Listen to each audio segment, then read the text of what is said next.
दोस्तों, स्वागत है आपका मेरे YouTube चैनल में। मैं डॉक्टर रानी वैद्य आज आपके साथ एक नए विषय पर चर्चा करूंगी। SPSS इन हिंदी अपन हिंदी में समझेंगे और उसमें हम बात करेंगे इंडिपेंडेंट सैंपल टी टेस्ट। ये क्या होता है, किस तरह से हम SPSS में इसको कैलकुलेट कर सकते हैं। इसके साथ साथ मैं बताऊंगी टी टेस्ट के क्या एजम्पशंस हैं और इंडिपेंडेंट सैंपल टी टेस्ट किसे कहते हैं, और हम एक एग्जांपल के साथ पूरी चीजें समझेंगे और उसका मैं इंटरप्रिटेशन भी बताऊंगी, डिस्कशन भी बताऊंगी, पूरी चीजें समझाने की कोशिश करूंगी। तो चलिए शुरू करते हैं। सबसे पहले हम बात करते हैं assumptions of t test. T test लगाने के लिए हमें क्या क्या जरूरी होना चाहिए। तो पहला है नॉर्मल डिस्ट्रीब्यूशन। नॉर्मल डिस्ट्रीब्यूशन अगर है, अपन यहाँ पे बात कर रहे हैं तो पैरामेट्रिक स्टैटिस्टिक्स लगेगी, और नॉर्मल डिस्ट्रीब्यूशन नहीं होगा तो नॉन पैरामेट्रिक स्टैटिस्टिक्स लगेगी। तो टी टेस्ट जो है वो नॉर्मल डिस्ट्रीब्यूशन या पैरामेट्रिक स्टैटिस्टिक्स के अंतर्गत आता है।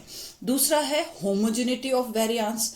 ये क्या होता है, अपन इसको कुछ और चीजें इसके साथ समझते हैं कि जैसे अपन बात कर रहे हैं जो हमने ग्रुप टी टेस्ट से ना कंपैरिजन की बात कर रहे हैं। कंपैरिजन किसका? दो ग्रुप्स के मध्यमानों का, मीन्स का क्या डिफरेंस है। अगर हम बात कर रहे हैं कि जैसे अपन ने जो ग्रुप लिए हैं उनमें डिफरेंस ज्यादा नहीं है, जैसे कोई भी दो ग्रुप है, तो अगर हमने देखा डिफरेंस ज्यादा नहीं होंगे तो एसडी की जो वैल्यू है, स्टैंडर्ड डेविएशन की वैल्यू हमेशा कम आएगी और मीन वैल्यू क्या होगी, ज्यादा आएगी। आप मेरी बातों को थोड़ा ध्यान से समझिएगा, मैं क्या समझाना चाह रही हूं कि जब ग्रुप में डिफरेंस ज्यादा नहीं होगा तो क्या होगा, एसडी की वैल्यू क्या है, कम आएगी, और मीन वैल्यू क्या होगी, ज्यादा होगी। तो इट मीन्स ये होमोजेनस ग्रुप है। और इसका क्या कंक्लूजन आता है कि जो भी हमारे जो रिजल्ट आ रहे हैं सबके लिए एक जैसे होंगे। इसके अपोजिट में बात करूं कि जब ग्रुप में डिफरेंस ज्यादा हो, दो ग्रुप हम ले रहे हैं उनमें आपसी में डिफरेंस ज्यादा हो, तो एसडी की वैल्यू क्या होगी, ज्यादा आएगी, और मीन वैल्यू क्या होगी, कम होगी। इट मीन्स हेट्रोजेनस ग्रुप है। और वहां पे क्या होगा, जो उसके रिजल्ट होंगे वो सबके लिए अलग अलग होंगे। एक और इसमें चीजें जोड़ना चाहूंगी। अगर हमने कहा रेंज ज्यादा होती है, दोनों जो हम ग्रुप ले रहे हैं उनमें रेंज ज्यादा होती है, तो हेट्रोजेनस ज्यादा होगा, और उस रेंज होने से क्या हो गया, वो हेट्रोजेनस ग्रुप हो गया, और उसमें क्या हो गया, स्टेबिलिटी कम होगी, और रेंज कम होगी तो होमोजेनस ग्रुप होगा और स्टेबिलिटी ज्यादा होगी। तो इस तरह से इसके लिए एजम्पशंस है होमोजेनिटी ऑफ वेरिएंस। इसको मैं आगे आपको जब रिजल्ट आएगा उसमें भी मैं डिस्कस करूंगी कि एसपीएसएस में होमोजेनिटी ऑफ वेरिएंस जो है वो किस तरह से कैलकुलेट किया जाता है। तीसरा एजम्पशंस है data should be either on interval और अ रेशियो स्केल। जो डेटा है जो भी हम ले रहे हैं ग्रुप्स में, जो जिनके मीन्स में हम कंपेयर कर रहे हैं, वो कैसा होना चाहिए, इंटरवल और अ रेशियो स्केल। यही दो स्केल होगा, इसके अलावा और दूसरे स्केल्स पर नहीं होना चाहिए। तो ये हुए एजम्पशंस ऑफ टी टेस्ट। इसके बाद हम बात करते हैं definition of independent sample t test. The independent sample t-test compare the mean of one independent variable with two groups in order to determine whether there is a statistical evidence that associated population means are significantly different. इसको समझने की कोशिश करते हैं कि यहाँ पे बात आ रही है टी टेस्ट। टी टेस्ट में भी हम इंडिपेंडेंट सैंपल टी टेस्ट की बात कर रहे हैं। तो ये क्या कर रहे हैं, कंपेयर कर रहे हैं। किसे कंपेयर कर रहे हैं, मीन्स को, मध्यमानों को, और किस में, एक इंडिपेंडेंट वेरिएबल में। आप जैसे अपन कोई भी चीज देख रहे हैं तो उसमें इंडिपेंडेंट वेरिएबल होते हैं और डिपेंडेंट वेरिएबल होते हैं।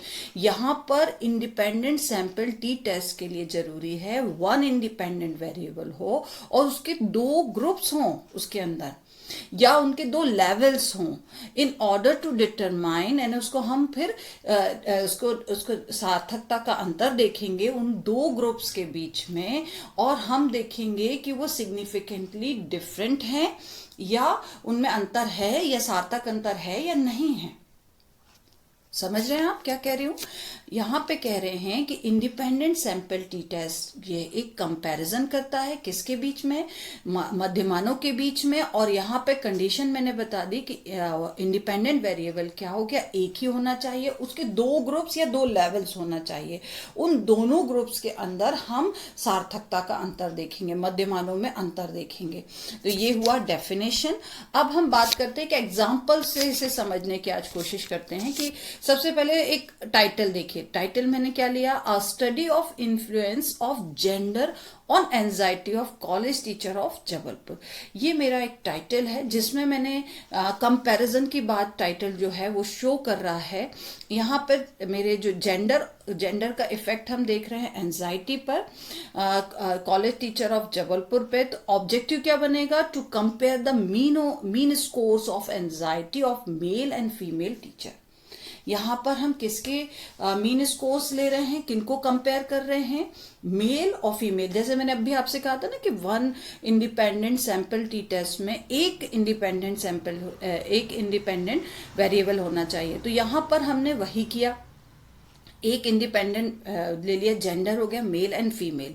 उसका हम देख रहे हैं to compare the mean scores of anxiety of male and female teacher. तो यहाँ पे ये ऑब्जेक्टिव हुआ। अगर ये ऑब्जेक्टिव है तो उसकी हाइपोथेसिस कैसे बनेगी, अभी मुझे नहीं मालूम कि इसके कंपैरिजन कैसा है, इसलिए मैंने नल हाइपोथेसिस बनाई है कि there is no significant difference in mean scores of anxiety of male and female teacher.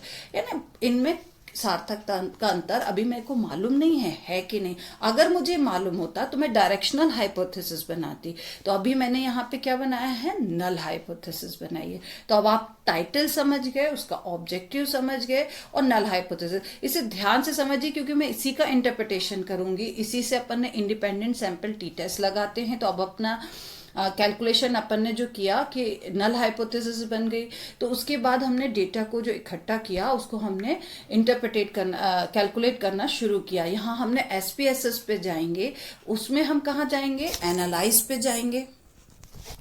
यहाँ देखिए एनालाइज पे जाएंगे, उस एनालाइज के बाद हम जाएंगे कंपेयर मीन पे जाएंगे। यानी आप देख रहे हो, और उसमें बहुत सारी चीजें खुल रही हैं, mean, one sample t test, independent sample t test, pair sample t test और वन वे एनोवा। अभी यहाँ पे हम बात करेंगे independent sample t test. Means तो आप समझते ही हैं कि मध्यमान निकाल सकते हैं। वन सैंपल टी टेस्ट में मैं समझा दूं कि एसपीएसएस में जो है वन सैंपल टी टेस्ट में जो टेस्ट वैल्यू है वो फिक्स डाली जाती है। क्या बोल रही हूं मैं, जो वन सैंपल टी टेस्ट में टेस्ट वैल्यू जो है वो फिक्स डाली जाती है, किंतु मेडिकल लाइन में इसका यूज होता है और यहाँ पे अपन कहेंगे सोशल साइंस में इसका यूज नहीं होता। सोशल साइंस में इंडिपेंडेंट सैंपल टी टेस्ट का ज्यादा उपयोग होता है। तो ये आप इस स्टेप को समझ गए होंगे कि एनालाइज, फिर कंपेयर मीन, कंपेयर मीन्स में जाकर के इंडिपेंडेंट सैंपल टी टेस्ट। इसके बाद हम बात करते हैं कि यहां पर अब खुल गया है इंडिपेंडेंट सैंपल टी टेस्ट में एक डायलॉग बॉक्स आपको ये दिखाई दे रहा है, एक डायलॉग बॉक्स ये दिखाई दे रहा है। इसमें से हम टेस्ट वेरिएबल्स, यहां पे जैसे वेट को ले लिया गया, देखिए हाईलाइट दिख रहा है, यहाँ पर टेस्ट को ले लिया है। तो टेस्ट में हमने देखिए वेट जो है वो येलो कलर का दिखाई दे रहा है और नीचे आपको ग्रुपिंग जो वेरिएबल्स है वहां पर कुछ एरोज दिखाई दे रहे हैं, क्वेश्चन मार्क्स दिखाई दे रहे हैं। तो यहाँ पे हमें ये डिफाइन करना पड़ेगा। हमने ये एक चीज इसमें डिफाइन कर ली कि जो मेल एंड फीमेल के उसके वेट से अगर हमने एक वेरिएबल लेकर के, इसमें कई चीजें दी हुई हैं, ग्रुप नेम क्या है, कंडीशंस क्या है, स्टेज क्या है, ईयर, इसके साथ एज, ये अपन ने देखा कि कई चीजें दी हुई हैं। इसमें से हमने वेट को चूज किया है। हम बदल के दूसरा भी ले सकते हैं। तो यहाँ पे भी हमने वेट के साथ उसको कंपेयर किया है। तो इसके बाद हमने ये डिफाइन कर दिया इंडिपेंडेंट सैंपल टी टेस्ट में।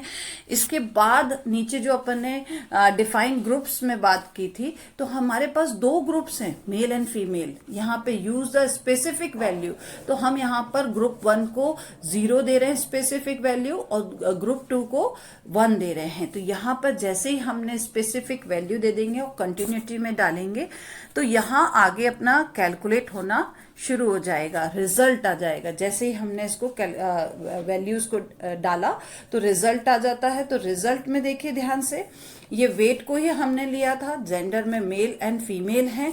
यहाँ पे एन आपके सामने आया है, एन। तो एन अपना मेल जो है वो 12 है और फीमेल जो है वो 18 है। उनका मीन आप देख रहे हैं, स्टैंडर्ड डेविएशन देख रहे हैं, स्टैंडर्ड एरर मीन देख रहे हैं। तो आपको इतनी सारी चीजें इसके साथ आपको तुरंत मिल रही हैं कि रिजल्ट क्या है। ये अपन लिखना भी सीखेंगे, रिजल्ट के इसको कैसे अपन एक टेबल बना के लिखेंगे। तो ये हुआ ग्रुप स्टैटिस्टिक। इसमें नेक्स्ट अपन बात करते हैं इंडिपेंडेंट सैंपल टी टेस्ट में।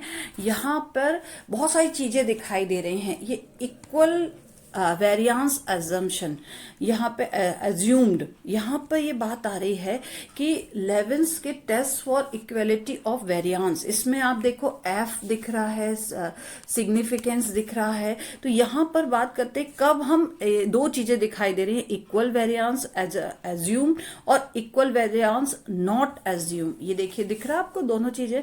हम इसमें से कौन सी लेंगे? आप कंफ्यूज होंगे, इतने सारे रिजल्ट दिखाई दे रहे हैं। तो आपको मैं समझाना चाहूंगी, जब होमोजेनिटी को ज्ञात करने के लिए हम क्या कर रहे हैं, ये लेवेंस टेस्ट फॉर इक्वलिटी वेरियांस का यूज करेंगे, ये जो ऊपर आपको दिखाई दे रहा है। और इससे क्या करेंगे, जो एसपीएसएस में जो टी टेस्ट के समय ये अपन को दिखाई दे रहा है, और इसमें से इक्वल वेरियांस एज्यूम को ही हम लेंगे। क्यों लेंगे? क्योंकि इसमें डिफरेंस है और सिग्निफिकेंट है, जो कि एक समान है। जबकि हिट्रोजेनस होगा, जब अपन ने बात की थी ना, हिट्रोजेनस होगा तो हमें क्या करना पड़ेगा, इक्वल वेरियांस नॉट एज्यूम वाला लेना पड़ेगा। तो मैंने आपको कंडीशन समझाई कि इक्वल वेरियांस जो है वो हम कब लेंगे, इक्वल वेरियांस जो है हम तब लेंगे जब होमोजेनिटी वाला हो, होमोजेनिटी हो। और यहाँ पर इक्वल वेरियांस नॉट जो है, इक्वल वेरियांस नॉट एज्यूम जो है वो हम हिट्रोजेनस जब आपका ग्रुप हो तब लेंगे। तो ये दोनों कंडीशंस आपको समझ में आ गई कि कब हम दोनों लेंगे। इसमें हमें एफ मिल रहा है, उसका सिग्निफिकेंस मिल रहा है, टी वैल्यू मिल रही है, डिग्री ऑफ फ्रीडम मिल रही है। अब यहाँ पे सिग्निफिकेंस टू टेल्स में दिख रहा है, मीन डिफरेंस दिख रहा है, स्टैंडर्ड एरर डिफरेंस दिख रहा है, और 95% ये कॉन्फिडेंस पर इंटरवल ऑफ द डिफरेंस दिख रहा है, लोअर लेवल, अपर लेवल, बहुत सारी चीजें आपको दिखाई दे रही हैं। तो ये हुआ, आपने यहाँ पर इतनी सारी आपको चीजें, आप इसका लिखेंगे कैसे, अब अपन इसे समझने की कोशिश करते हैं।